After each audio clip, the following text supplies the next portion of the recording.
The hero in Noor's favorite storybook had earned the title of Dragon Slayer after defeating a dragon so evil, it probably had world domination penciled in as a daily task. Young Noor was so captivated by this tale that he proudly announced he wanted to slay a dragon too. His father, however, quickly burst that bubble with a dose of reality. Slaying dragons is no easy feat. Some dragons are ancient, immensely powerful, and capable of leveling mountains or continents for fun. Now in the present, Noor and his crew are headed back to the capital when Noor starts getting that uneasy feeling, the kind that screams danger. While everyone else is oblivious, Noor's monster radar is going off. He points out the source of the impending threat, and just as his companions start thinking he's being paranoid, the Dragon of Calamity makes a grand entrance. Panic ensues. Rain, one of Noor's companions, is floored that the Empire would unleash this oversized menace just because they didn't get their way. The Dragon of Calamity, according to the history books, should still be hibernating, dreaming of future havoc. But someone has decided to play alarm clock and point it straight at the kingdom. Rain calls for an immediate retreat, but the bee sovereign perched on a rooftop senses something suspicious. Someone's blocked their escape routes, clearly trying to keep the sovereigns occupied while the dragon wreaks havoc. Meanwhile, the king watches the impending doom with calm resolve. His advisor, Gilbert, urges him to flee, but the king chooses duty over safety, sending Gilbert to assist the citizens instead. Another member of the crew, Ames, watches the dragon's descent, knowing full well the capital is about to be history. She hopes the evacuation is underway, but Lin, who knows her father well, realizes that he'll be the last to leave, if he even leaves at all. He's likely gearing up to play hero. As for Noor, he's completely in awe. This is his first encounter with a real dragon. The other one? Just a glorified farm lizard. When Noor learns that Lin's father and brother are still in the capital, he decides it's time to take action. The capital is nearly 100 kilometers away and dangerously close to ground zero. Noor, however, isn't worried. He figures he can make it there in time if he sprints. Lin is stunned.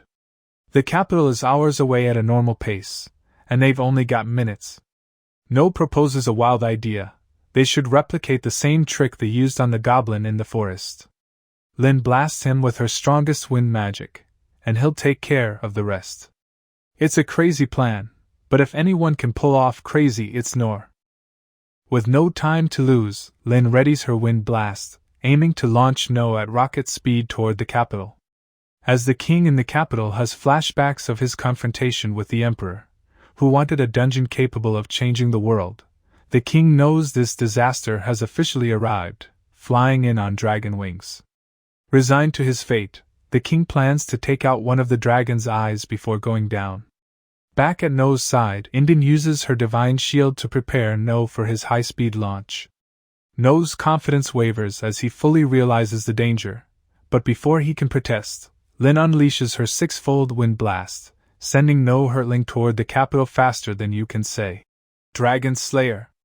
As the dragon bears down on the king, Noor rockets into the scene, proving that when it comes to wild plans, it's all or nothing.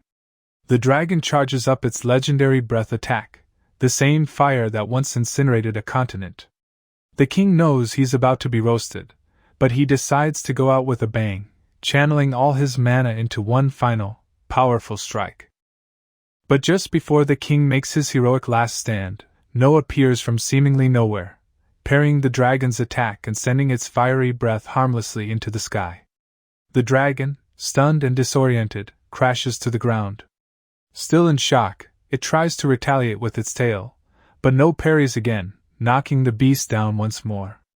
After regaining control, Noor uses his enhanced abilities to vault over the castle walls, though his landing leaves something to be desired as he ends up body slamming the dragon. Now face to face with this so-called nation-ending calamity, Noor is underwhelmed. Everyone's been acting like this dragon was a big deal, but honestly, Lin's wind blast felt more intense. Meanwhile, Lin and Indin arrive at the capital, focused on rescuing the king while Noor plays his own version of Whack-a-Dragon. But before they can act, a piece of debris flies their way.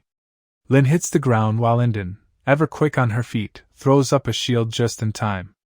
As Lin catches her breath, she spots a group of goblin emperors charging at them. Though smaller than the one she and No fought in the forest, they're still a threat.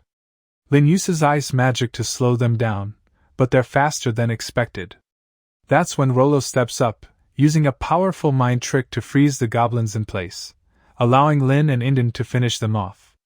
Back to No and the dragon.